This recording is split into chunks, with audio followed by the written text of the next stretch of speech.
marzo y hay que ver si la inflación logró estar por debajo de ese número que molesta mucho al gobierno nacional, que es si se le escapa por encima del 3%. Sí, va a ser más que la última medición. Sí, exactamente, por lo menos eso se espera, según algunas No sé si va a superar el 3, pero va a ser más que la anterior. Bueno, vamos a tratar de analizar con un economista en qué momento estamos y sobre todo si puede existir o no una corrida cambiaria, que es lo que desde el gobierno nacional niegan y acusan a la oposición de querer generarla y provocarla. Luchi Ibáñez con este tema en el móvil de Arriba Córdoba. Vamos, Luchi. Buen día.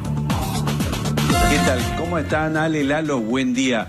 Y efectivamente, ¿no? Hablar de economía en el comienzo de la semana, porque es una semana clave.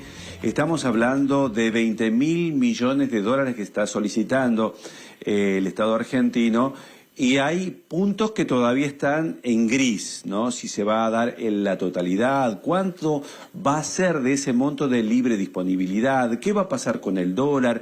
Ustedes mencionaban recién en los títulos, los números de la pobreza se van a conocer. Igualmente, estamos hablando de millones de pobres que hay en la Argentina, ¿no? O sea, hay millones de pobres en la Argentina. Y también otro dato que está ahí por venir, que es el número de la inflación. Se hablaba que iba a ser de 1 punto y algo, pero aparentemente no va a ser así. Pero vamos a dejar que hable a Marcelo Capello, que es el economista, el que sabe. ¿Cómo está, Marcelo? Buen día. Buen día, ¿cómo estás? Bueno, ¿qué se sabe de este préstamo que va a dar el Fondo Monetario Internacional y cuánto va a afectar a la estabilidad del dólar en Argentina? Bueno, eso se va a definir en el curso de abril del mes que viene. En el gobierno anunciaron de que sería un monto de 20.000 millones de dólares y eso fue ratificado con algún signo de interrogante por alguna funcionaria del fondo, por un hecho lógico de que el fondo no puede anticipar antes que se firme un acuerdo exactamente el monto. Pero se habla de 20.000 millones de dólares y de esos 20.000 millones de dólares, muy probablemente 14.000 millones de dólares se usen para pagar la deuda que va venciendo con el mismo Fondo Monetario Internacional hasta el año 2029. Es decir, te prestan dólares para que le vayas pagando la deuda que vence en dólares con el Fondo Monetario en los próximos años. De manera que quedarían otros 6.000 millones de dólares de los 20.000 que podrían ser eventualmente de libre disponibilidad. Es decir, entrar al Banco Central rápidamente. Y la duda está en si el Fondo Monetario permitiría que esos 6.000 millones de dólares se usen o no para hacer intervención en el mercado de cambios, o sea, para tratar de contener una suba del dólar. Marcelo, es decir, nosotros le estamos pidiendo plata al fondo para pagarle a ellos. Sí, normalmente es así. Normalmente la deuda con el fondo no se va pagando, sino que se va pateando para adelante con plata que el mismo fondo te va prestando. En estos últimos meses no fue así porque el gobierno anterior, el de Alberto Fernández, incumplió el acuerdo en su última etapa y por ende hubo que empezar a pagar la deuda que vencía con el fondo con reservas del Banco Central, no con un nuevo préstamo. Marcelo, ¿y qué es clave en todo este proceso para que el dólar no se dispare? Algo que el gobierno quiere evitar a toda costa. Bueno, ocurre que las mayores dudas, más allá del monto del préstamo, es qué va a pasar con el sistema cambiario de Argentina. ¿Qué tenemos ahora? Una suba del 1% mensual del dólar oficial. El crawling peg que le llaman. Es muy probable que en el Fondo Monetario piensen de que ese sistema no se puede mantener mucho más tiempo y que estén tratando de negociar con el gobierno un sistema futuro de flotación que probablemente inicialmente haya una flotación entre bandas cambiarias. Quiere decir que el dólar se mueva entre un piso y un techo, ¿cierto? Por supuesto que en el gobierno, de cara a las elecciones de octubre, no deben querer mucho ruido con el dólar rápidamente. Además, yo creo que tampoco existe mucha chance de que hubiera subas muy pronunciadas del dólar por diversas situaciones del plan económico. Y me parece que ahí debe estar la negociación, de que quizás después de las elecciones, a fin de año, haya una flotación un poco más limpia del dólar, pero de aquí hasta ese momento, o que sigamos con el 1% mensual, o que haya bandas cambiarias, pero con una suba, estamos hablando del dólar oficial, con una suba acotada en el tiempo. Ustedes, los economistas, tienen cuánto puede ser el valor del dólar real hoy en la Argentina, si 1.300, 1.100, 1.500, no sé. Bueno, normalmente uno dice lo que dice el mercado, y el mercado hoy está diciendo 1.300 pesos, que sería el dólar blue o el contado con liquidación. Están en torno a 1.300 pesos.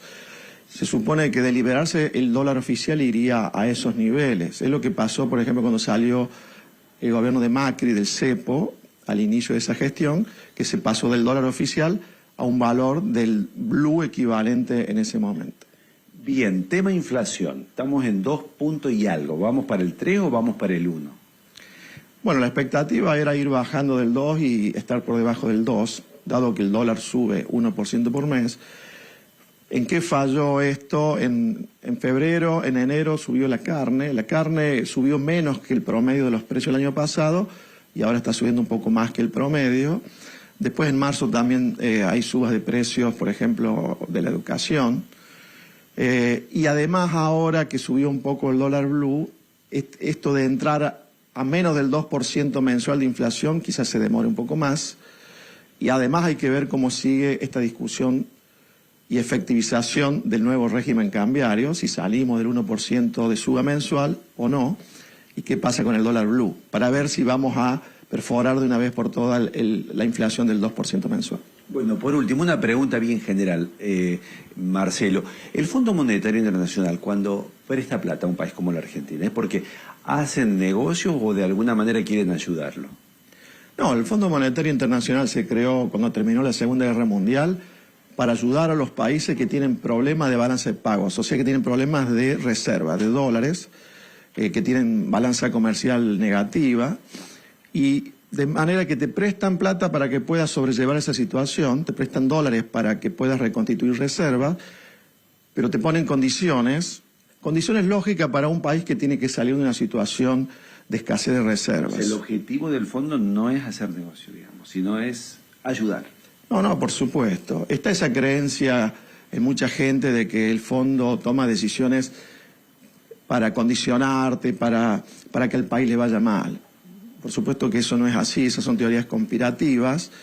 El fondo fue creado para ayudar a los países que tienen problemas. Y Argentina es un país que siempre tiene problemas y por eso acude repetidamente al Fondo Monetario Internacional.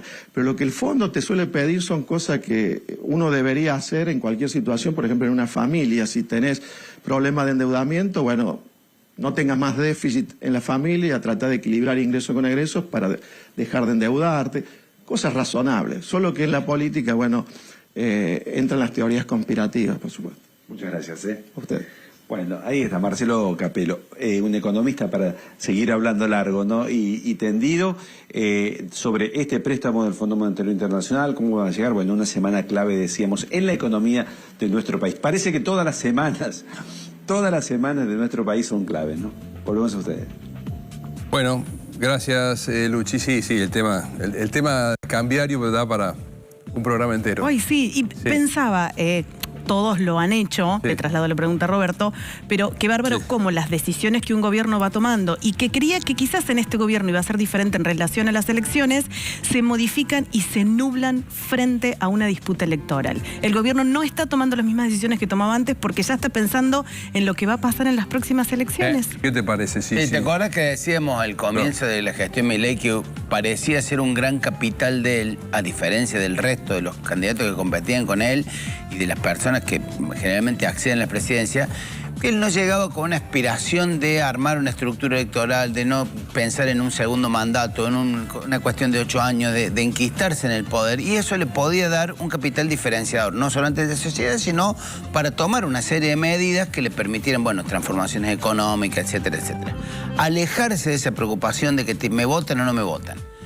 Y al poco de andar ya se comenzó a ver que cayó, se sumió en esa tentación de ahí tener... Obviamente, Milei necesita la elección porque, sí, claro, porque de una cosa, pero escasamente significativa, tiene menos de un tercio en el Senado, no llega al tercio en la Cámara de Diputados tampoco, una representación muy menguada, le es costosísimo cada vez que tiene que negociar una ley, acordar con gobernadores, con otros. Entonces es lógico que intente engrosar su representación, que intente darle legitimidad.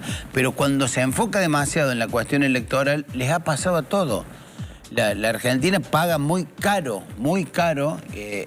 esta obsesión que tienen los gobiernos por mantenerse en el poder, por conseguir la reelección. Entonces, todos, Cristina, Macri, bueno, Alberto ni hablar, antes había pasado con Kirchner, con Menem, muchísimos recursos gastados en función de un proyecto electoral y pocos en otras cuestiones que tienen que ver con urgencias estructurales, aunque Exacto. parezca contradictorio, pero son urgencias estructurales que tiene la economía argentina. Así es. Bueno. Totalmente.